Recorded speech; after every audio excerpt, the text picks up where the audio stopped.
If you feel empty even though your life looks fine, if nothing is obviously wrong, but something still feels missing, this isn't weakness.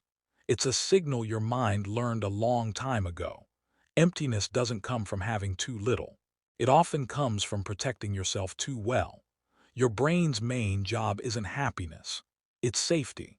If earlier in life emotions felt risky because they led to rejection, neglect, or disappointment, your mind learned to turn the volume down. Not just on pain, but on everything. So you grow up responsible, functional, and calm, but emotionally distant from your own life. You don't feel deeply sad, but you don't feel deeply alive either. Many people who feel empty are actually very capable. They show up, they perform, they handle things, but they do it from a distance. You may be present in your life but not emotionally inside it. You engage like an observer, not a participant.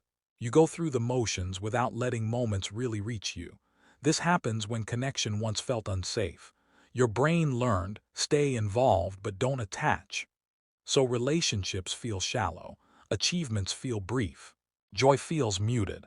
Not because you don't care, but because caring once cost too much. Avoidance doesn't always look like running away. Sometimes it looks like staying busy, overthinking instead of feeling, planning a future you never fully step into.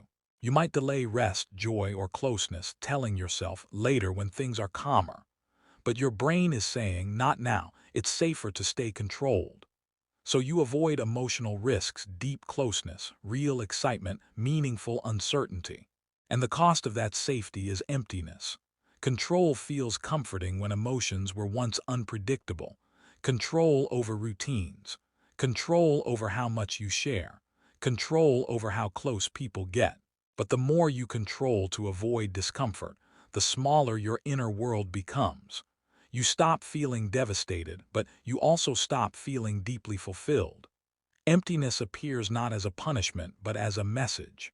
It's your mind asking, is it safe yet to feel more? Healing doesn't start with force. It starts with gentle engagement, feeling one emotion fully, staying present a few seconds longer, choosing curiosity instead of withdrawal. Small steps tell your nervous system, we're not in danger anymore.